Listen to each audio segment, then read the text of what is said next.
예, 좋습니다. 잠깐만요. 예, 공정거래위원장. 네. 뭐 좀 전에 많은 의원들께서 그 TMF 사태와 관련된 이제 대안 대책으로 대규모 유통사업법 개정을 네. 준비하고 있는 것에 대한 지적이 있었지 않습니까? 네. 관련한 지적을 좀 하도록 하겠습니다. 일단 저 대상은 뭐 어떻게 됩니까? 예, 그 중개거래 수익 100억 이상이면 100억 이상 중개금은 1000억. 이면 예. 네. 그리고 정상 기한은 20일, 네. 판매 대금 50% 이렇게 맞죠? 네. 예. 넘겨봐 주세요. 그래서 저희들이 그럼 이 대상이 되는 기업이 얼마나 됩니까? 라고 공정거래 서면 질의를 했더니 1000억 이상 플랫폼 한 40개, 중개거래 수익 한 100억 이상은 뭐 한 20개 내외. 근데 아직 이 기업을 특정할 수는 없습니까?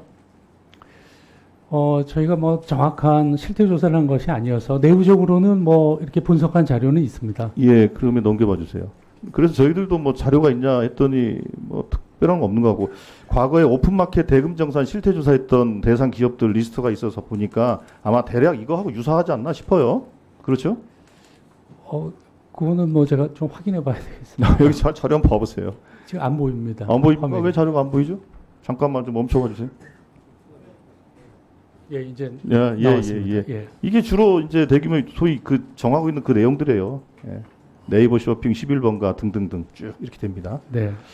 그런데 문제는 이게 이번에 그 TMF 사태의 본질이 뭐였습니까? 그러니까 뭐 유동성 위기에 있는 회사 혹은 뭐 문어발식 확장을 하려고 했던 일종의 기업가의 탐욕, 그거에 따라서 이제 문제가 발생한 거 아닙니까? 예, 그렇습니다. 그러니까 상대적으로 안정적으로 관리하고 있는 회사들은 그 위험성이 적고 그 실제로 규모가 작거나 영세하고 또 유동성 위기를 겪을 수 있는 그런 업체의 경우 위험성이 더 크단 말이죠. 근데 실제로 이 TMF 대책에는 그러니까 보시면서 알겠지만 없어요. 팀원 같은 회사는 대상이 되지 않을 가능성이 매우 높다는 겁니다. 그렇게 생각 안 하십니까? 그런 사고 가능성을 뭐 미리 예단하기는 좀 어려워요. 아니, 그런데 이제 지금 뭐냐면 그 유동성 문제나 이런 문제로 인해서 제2, 제3의 TMF 사태를 방지하기 위한 취지의 법률 개정안이 실제로 안정적으로 이 온라인 플랫폼 중개업을 하고 있는 회사가 대상이 되는 법률 개정이 돼버리는 거예요. 그렇기 때문에 온라인 플랫폼 업계에서는 실효성도 없고 거꾸로 온라인 플랫폼 전체를 위축시키는 그런 법이 될 가능성이 있다라고 걱정하는 거거든요. 그 점에 대해서 잘 그 숙고를 하시면서 이 법이 정말로 실효성 있게 개정이 될 수 있도록 준비를 해주셨으면 좋겠고요. 저는 원풀법을 별도로 만드나 개별법을 별도로 제정하나 사실은 그 법 기술적으로는 큰 문제는 없다고 봐요. 개인적으로는. 그러나 중요한 거는 개별법을 바꿀 경우에는 온라인과 오프라인을 동시에 규율할 수 있는 뭔가 상위 어떤 가치가 필요한 겁니다. 이런 것이 없는 상태에서 개별법만 바꿨을 경우에는 법 적용이 어려워지게 되거든요. 그런 점에 대해서 좀 숙고하면서 고민을 좀 해주시길 바라겠습니다. 네, 알겠습니다. 예, 그리고 다음 앱마켓 관련된 말씀을 좀 들어보겠습니다. 그 구글 갑질 방지법이 21년도에 통과된 건 알고 계시죠? 네. 예, 그래서 그때 대한민국이 소위 빅테크 구글 애플 같은 빅테크의 세계 최초의 규제를 했다고 그래서 전 세계가 아주 한번 난리 난 적이 있었어요. 네. 그리고 실제로 그 법의 영향으로 디지털 시장법 같은 게 만들어진 겁니다. 네. 예. 그런데 문제는 세계 최초로 빅테크에 대한 규제, 앱마켓에 대한 규제를 했던 우리나라가 사실은 또 규제 후진국이 돼버렸어요.